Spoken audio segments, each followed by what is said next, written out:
Venkatesh advanced pain clinic, నొప్పి మాయం, surgery దూరం. For appointments 91555563.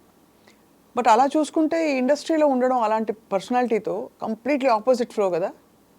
ఎందుకంటే ఇండస్ట్రీలో ఉన్నదే మీకు బాగా కాంప్లిమెంట్స్తో పొగిడేస్తారు. అవునండి. మీ చుట్టూ ఉండే వరల్డ్ ఒక మేక్ బిలీవ్ వరల్డ్. అవునండి. So let me finish that question. అంటే డబ్బుల కోసం వచ్చాను నేను. ఎప్పుడైతే సినిమా ఇండస్ట్రీ నాకు ఇంత ఇచ్చింది, నేను అప్పులు తీర్చగలిగాను, నేను కొంచెం కంఫర్ట్ ఉన్నాను అనగానే సినిమా ఇండస్ట్రీకి నేనేం తిరిగి ఇచ్చాననే క్వశ్చన్ నాలో స్టార్ట్ అయింది. I have benefited, but I don't think I've given myself. There is much more to give అని మెల్లగా ఎక్కడో సినిమా మీద లవ్ స్టార్ట్ అయింది. ఓకే, లవ్ స్టార్ట్ అయింది. Okay, I started listening to scripts, I started listening to something nice. ఒక 10 లక్షల్లో ఈ పాయింట్గా చెప్పు, నిజమా చెప్పు, ఆ తర్వాత so this became a challenge. అంటే పెద్ద డబ్బులతో చెత్త సినిమా తీసిన వాళ్ళు కూడా చూసున్నాం మనం. But somebody who can do magic win a small.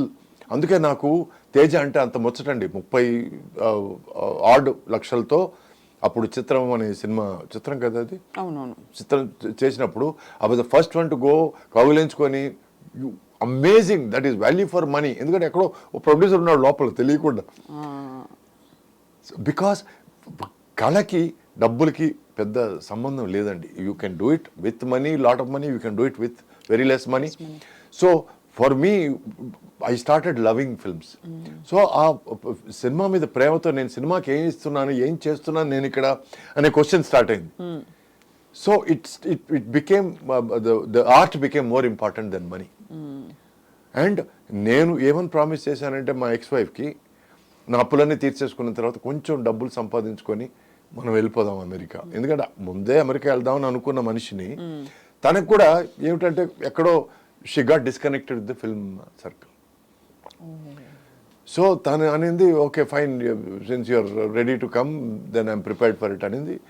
ఎక్కడో నాకు లవ్ ఇక్కడ స్టార్ట్ అయిపోయింది, తను డిస్కనెక్ట్ స్టార్ట్ అయిపోయింది. That is the reason why we didn't stay together. Right. ఎందుకంటే నేను గట్టిగా నమ్మేది తర్వాత నేర్చుకునేది ఏమిటంటే, అప్పుడు అది అర్థం కాలేదు, చెప్పడం అర్థం కాలేదు, బట్ విషయం అర్థమైంది. ఇప్పుడు చెప్పడం అర్థమైంది. ఏమిటంటే ప్రేమ అంటే కళ్ళలో కళ్ళు పెట్టి చూసుకోవడం కాదు. ప్రేమ అంటే 4 కళ్ళు ఒకే డైరెక్షన్ చూడడం. సో మీ గమ్యం ఒకటే అవ్వాలి. అప్పుడే అది చాలా దూరం వెళ్తుంది. ఫ్రెండ్షిప్ అయినా సరే, ప్రేమ అయినా సరే, పెళ్ళి అయినా సరే. So I started giving my self more to films. అందుకే ప్రార్థన లాంటి మంచి స్టోరీ దొరికితే నేనే ప్రొడ్యూస్ చేస్తానంటాం. ఓ భవానీ లాంటి మంచి కాన్సెప్ట్ దొరికితే నేనే ప్రొడ్యూస్ చేస్తానంటాం. Which is why it became my love for cinema. ఇది నా ఆన్సర్. నో. సో బేసికలీ అదే, ఇలాంటి ఒక టెంపర్మెంట్ ఉండి మీకు, అంటే ఫర్ నేచర్, బేసిక్ నేచర్, కొంచెం very selective about your world, picking and choosing your. ఇక్కడేమో మీరు వద్దన్నా కావాలన్నా మీకు ఒక కవచం లాగా మనుషులు ఉంటారు చుట్టూ. ఆ తర్వాత నేర్చుకున్నారు.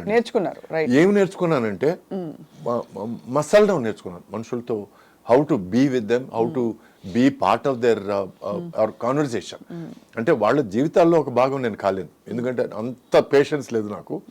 అప్పటి వరకు ఎట్లా కలిసిమెలిసి ఉండడం, ఎట్లా వాళ్ళు చిన్నపిల్లవాళ్ళలాగా మాట్లాడితే నేను చిన్నపిల్లవాడే మాట్లాడడం, అప్పుడు ఏదైనా వాళ్ళు ఏదో వేషాలు వేస్తే నేను కలిపి వేషాలు వేయడం. I learned to be a part of that, so that I don't feel bored and I don't make them feel like I'm వీడేదో పెద్ద తోపు అని ఫీలింగ్ అనేది రాకుండా ఉండడం కోసం నేను I learn to get along, which was also important part of my learning to act. అది కూడా ఒక లెసన్ అనే అనుకుంటున్నాను నేను. మీ ఎక్స్ప్రెషన్స్ చాలా సటిలిటీస్ కూడా మీరు ఐబ్రో ఇలా అనడం ద్వారా మీరు చాలా ఆల్మోస్ట్ సీజన్డ్ యాక్టర్ లాగే కనిపించారు బిగినింగ్ నుంచి. The little that you know we observe. Thank you. ఎందుకంటే నేను ఎక్కడి నుంచి వచ్చానంటే అండి, మా ఫాదర్ శివాజీ గారు ఇట్లా నీ పెళ్ళాం నన్ను ఇల్ట్రీట్ చేసింది అని అంటే నేను అన్నానండి. ఎక్కడో ఆ సినిమాలు చూడడం, ఫారిన్ సినిమాలు చూడడం, అది కట్ ఏంటిది వాడికి యాక్షన్ నేర్పించండి. తర్వాత మీ నంబర్ 3 గంటలు నాకు నేర్పించారు అని అనడం. అక్కడి నుంచి వచ్చిన వాడిని నేను. అది ఎలాగైనా దాన్ని చంపేయాలనే ఫీలింగ్లోనే ఉన్నాను నేను అప్పటి నుంచి ఇప్పటిదాకా. Acting is not about letting you know what I feel. Correct. Acting is about me feeling what I feel. Yes. And if that reaches you, then my job is done. Correct. But it has to reach me first నాకు reach అవ్వాలి అది. దానికి you need that silence or that calmness. Exactly. Exactly. So ఈ రోజుకి నన్ను ఏడవమంటే sir కళ్ళలో నీళ్ళు రావాలంటాను నేను. ఎందుకంటే కళ్ళలో నీళ్లు రాకుండా ఏడవడం అనేది జయసుధ గారిని చూసి నేర్చుకున్నాను నేను. She is amazing actress. సో కొన్ని విషయాలు కొంతమంది పెద్దవాళ్ళ దగ్గర మనం నేర్చుకుంటుంటాం. ఎంత బాధ వచ్చినా ఆ కళ్ళల్లో నీళ్ళు అలా కదులుతుంటాయి. What an actress, my God.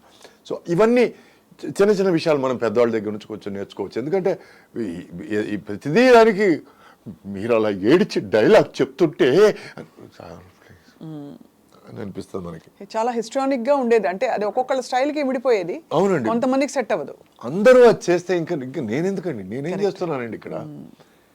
నేనంటూ తీసుకొచ్చింది ఏమిటి కదా? అవును. What is my contribution?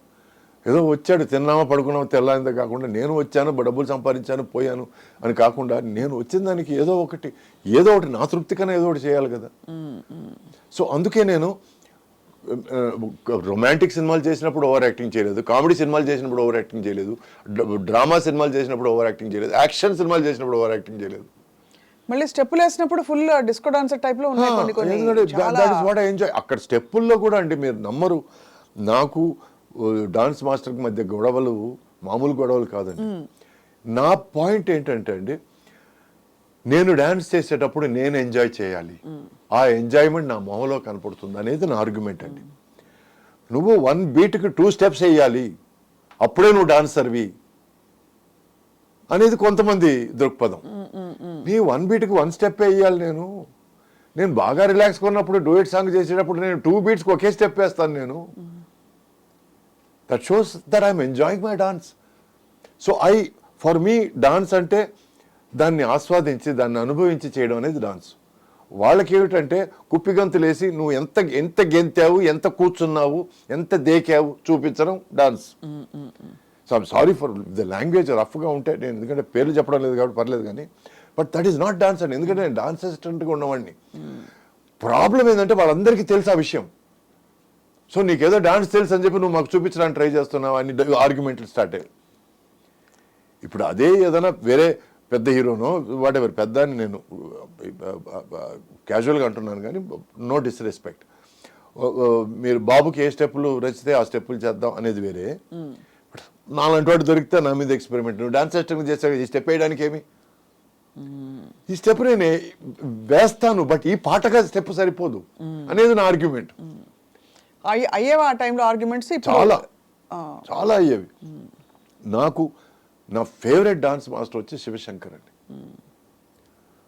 Dance assistant చేత స్టెప్పులు నేర్పించేవాడు. ఆ తర్వాత డాన్స్ అసిస్టెంట్ అంతకంటే మించి ఏమైనా చెప్పబోతే వాడికి డాన్స్ వచ్చి వదిలే అనేవాడు. So I use to what ever he did, I use to improvise on it. And he use to be gracious enough to stay, ఇది కాదు వేరే ఇంప్రూవ్మెంట్ ఏదైనా చెయ్యి అనేవాడు. లేకపోతే హీరోయిన్ కూడా చెప్పరాదు ప్లీజ్, నువ్వు అక్కడే చేస్తే అసహ్యంగా ఉంటుంది అనేవాడు. So I use to go to the heroine and say look this is what improvement I'm doing. ఈ లాస్ట్లో చిన్న సర్కిల్ తీసుకుంటున్నాను, లేకపోతే లాస్ట్లో చిన్న హాఫ్ సిట్టింగ్ చేసి లేస్తున్నాను. ఇవన్నీ నేను I use to share because to not miss a particular last beat or small things.